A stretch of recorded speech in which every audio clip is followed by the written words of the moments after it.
કહે છે કે બાપજી, ભગવાન દ્વારિકામાં રહેતા હતા, સ્વયં શ્રી કૃષ્ણ આ ભૂતલ ઉપર હતા, અને છતાંય એના દીકરાનું પ્રસૂતિ ગૃહમાંથી હરણ થઈ જાય અને કૃષ્ણને ખબર ન પડે, પ્રભુને ન ખબર પડે. તન કી જાને મન કી જાને, જાને ચિત્ત કી ચોરી. જેના એક અંતરની વાતોને, મનની વાતોને જે જાણી જાય છે, એવા પરમાત્માને પોતાના સંતાનનું હરણ થઈ જાય તો ખબર ન પડે. આ આશ્ચર્ય છે. અને મને એક સંદેહ લાગે છે, આવું કેમ? અત્યારે ભગવાન વ્યાસ બોલ્યા છે, માયા બલવતી રાજન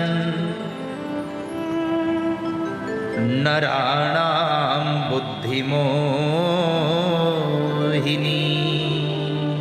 શાંભવે વિસ્તૃતા લોકે કોવા મોહમ ન ગચ્છતિ. માયા બલવતી રાજન નરાણામ બુદ્ધિમોહિની. રાજા, આ સંસારના દરેક પ્રાણીઓની બુદ્ધિને વિમોહિત કરનારી કોઈ જો હોય તો એ માં છે, એ મહામાયા છે, જેને દેવી ભાગવતમાં વ્યાસજીએ શાંભવી દેવી કહીને સંબોધન કર્યું છે. શાંભવી વિસ્તૃતા લોકે કોવા મોહમ ન ગચ્છતિ. આ સંસારના જેટલા જીવ છે એ બધાને મોહિત કરે છે એકમાત્ર શાંભવી દેવી. ભગવાન વ્યાસે યાદ કરાયું કે જન્મે જઈ તમે ભૂલી ગયા. રામને પણ જે દિવસે અભિષેક થવાનો હતો એ દિવસે વનમાં જવું પડશે, અને પોતાના પિતા મૃત્યુ પામ્યા એની પણ જો એને ખબર નહોતી રહી, પછી સંસારના બીજા જીવની શું કરવી? માયા એટલી બધી પ્રબળ છે આ સંસારની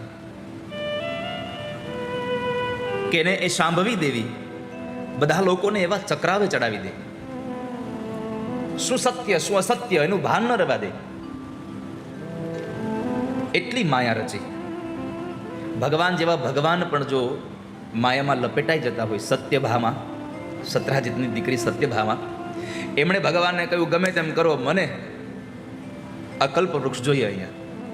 ભગવાન સ્વર્ગમાં ગયા, ઇન્દ્ર સાથે લડાઈ કરી, યુદ્ધ કર્યું, અને અંતે ત્યાંથી એના મહેલને શણગારવા માટે કલ્પવૃક્ષ લઈ આવ્યા એક સ્ત્રીના મોહમાં.